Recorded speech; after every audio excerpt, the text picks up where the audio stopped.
ಇಂದೇ ಡೌನ್ಲೋಡ್ ಮಾಡಿ ಮತ್ತು ನಿಮ್ಮ ನೆಚ್ಚಿನ ಶೋಗಳನ್ನ ಆನಂದಿಸಿ. ಹೌದೌದು, ಈ ಊರಿನ ಚಂದದ ಬಗ್ಗೆ ಮಾತೇ ಆಡಂಗಿಲ್ಲ. ಅಂದ್ಹಾಗೆ ದೇವಿ ಉತ್ಸವದಲ್ಲಿ ನಿನ್ಗೇನ್ ಹೇಳಿದ್ರು? ಏನ್ ವಿಷಯ?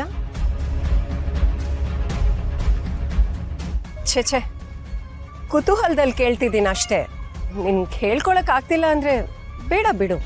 ಹಾಗೆಲ್ಲ ಏನಿಲ್ಲ ಮ್ಯಾಮ್. ನನ್ನ ಮನಸ್ಸಲ್ಲಿ ಕೆಲವೊಂದು ಪ್ರಶ್ನೆಗಳು ಗೊಂದಲಗಳು ಹಾಗೆ ಉಳ್ಕೊಂಡಿತ್ತು. ಇವತ್ತು ಆ ದೇವಿ ಎಲ್ಲದಕ್ಕೂ ಉತ್ತರ ಕೊಟ್ಲು. ಹೌದಾ? ಸೂಪರ್. ನೋಡು, ಈ ದೇವಿ ಹಾಗೆ ಎಂಥ ಸಮಸ್ಯೆ ಇದ್ರೂ ಪರಿಹಾರ ಕೊಡ್ತಾಳೆ. ಅಲ್ಲ, ಸುಮ್ಮನೆ ಕೇಳ್ತಾ ಇದ್ದೀನಿ, ನಿಮ್ಗೇನ್ ಗೊಂದಲ ಇತ್ತು? ಅದಕ್ಕೇನು ಉತ್ತರ ಸಿಕ್ತು? ಸುಮ್ಮನೆ ಔಟ್ ಆಫ್ ಕ್ಯೂರಿಯಾಸಿಟಿ ಕೇಳ್ತಾ ಇದ್ದೀನಿ ಅಷ್ಟೇ. ಏನಿಲ್ಲ ಮ್ಯಾಮ್, ನನ್ನ ಮನಸ್ಸಲ್ಲಿ ತುಂಬ ಒನ್ ಸೆಕೆಂಡ್.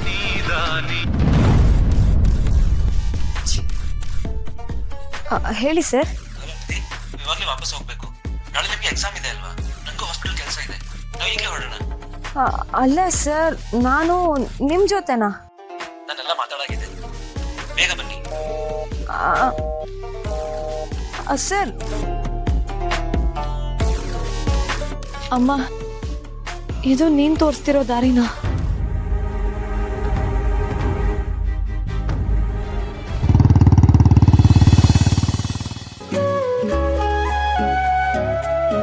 ನೀವು ಹೋಗಿ ನಾಳೆ ಎಕ್ಸಾಮಿಗೆ ಓದ್ಕೊಳ್ಳಿ.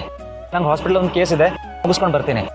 ಸರ್, ನಿಮ್ಮ ಪರಿಸ್ಥಿತಿ, ನಿಮ್ಮ ಒದ್ದಾಟ ಎಲ್ಲ ನನ್ಗೆ ಅರ್ಥ ಆಗತ್ತೆ. ನೀವು ಹೇಳ್ದೆ ಮನಸ್ಸಲ್ಲೇ ಉಳಿಸ್ಕೊಂಡಿರೋ ವಿಷಯನ ಈಗಲೇ ಹೇಳಿ ಅಂತ ನಾನೇನು ಒತ್ತಾಯ ಮಾಡಲ್ಲ. ನಿಮಗೆ ಯಾವಾಗ ಹೇಳಬೇಕು ಅನ್ಸುತ್ತೋ ಆವಾಗಲೇ ಹೇಳಿ. ಅಲ್ಲಿ ತನಕ ನಾನು ಕಾಯ್ತೀನಿ. ಥ್ಯಾಂಕ್ ಯು ನಿಧಿ. ನನಗೂ ಜಾಸ್ತಿ ದಿನ ಈ ವಿಷಯ ಹೇಳ್ದಿರೋಕ್ಕಾಗಲ್ಲ. ಎಲ್ಲದಕ್ಕೂ ಉತ್ತರ ಸಿಗುತ್ತೆ. ಆದರೆ ನೀವು ಯೋಚಿಸ್ಬೇಕಾಗಿರೋ ವಿಷಯ ಅದಲ್ಲ. ನಾನು ಹೇಳಿದ್ದು ಮರಿಬೇಡಿ. 2 ವರ್ಷದ ಆಸೆ ನಿಮ್ಮ 20 ವರ್ಷದ ಕನಸನ್ನು ಸೋಲಿಸಬಾರ್ದು. ನಾಳೆ ಎಕ್ಸಾಮ್ ಬರೆಯುವಾಗ ಯಾವುದೇ ಕಾರಣಕ್ಕೂ ಈ ವಿಷಯ ನಿಮ್ಮನ್ನ ಕಾಡಬಾರ್ದು. ಅದಕ್ಕೋಸ್ಕರ ಎಲ್ಲರಿಗಿಂತ ಮುಂಚೆ ನಿಮ್ಮನ್ನ ಕರ್ಕೊಂಡು ಬಂದಿರೋದು. ನೋಡಿ, ನಾಳೆ ಎಕ್ಸಾಮಲ್ಲಿ ನೀವು ಎಷ್ಟು ಚೆನ್ನಾಗಿ ಮಾಡ್ತೀರೋ ಅಷ್ಟು ಖುಷಿ ಪಡ್ತೀನಿ ನಾನು.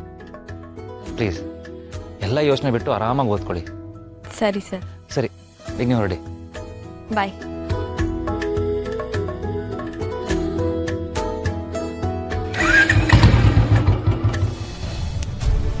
ಮಗ, ನಿನ್ನನ್ನ ಎಷ್ಟು ತೋರಿಸ್ತೀನಿ ನೋಡ್ತಾ ಇದ್ದೀನಿ. ಯಾವತ್ತು ಒಂದೇ ಒಂದು ಪೇಜು ತಿರ್ಗಾಕಿರ್ಲಿಲ್ಲ. ಇವತ್ತ್ಯಾಕೋ ಇಷ್ಟೊಂದು ಬುಕ್ ಗುಡ್ಡೆ ಹಾಕಿದ್ಯಾ? ಬುಕ್ಸ್ ಅಂದರೆ ಬೆಳಕು ಅಂತಿದ್ರು ನಮ್ಮ ಟೀಚರ್ಸ್. ಅದಕ್ಕೆ ಬೆಳಕನ್ನ ಜಾಸ್ತಿ ಮಾಡೋಣ ಅಂತ. ಏನಂತೀಯ ಮಗ?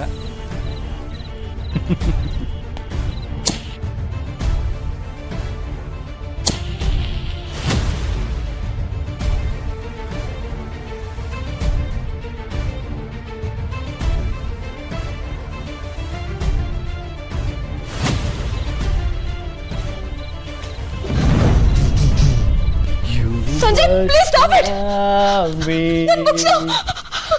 ನನ್ನ books Sanjay, please Sanjay, show ನನ್ನ ಬುಕ್. ಸಂಜಯ್, ಏನ್ ಮಾಡಿದೆ ನೀನು?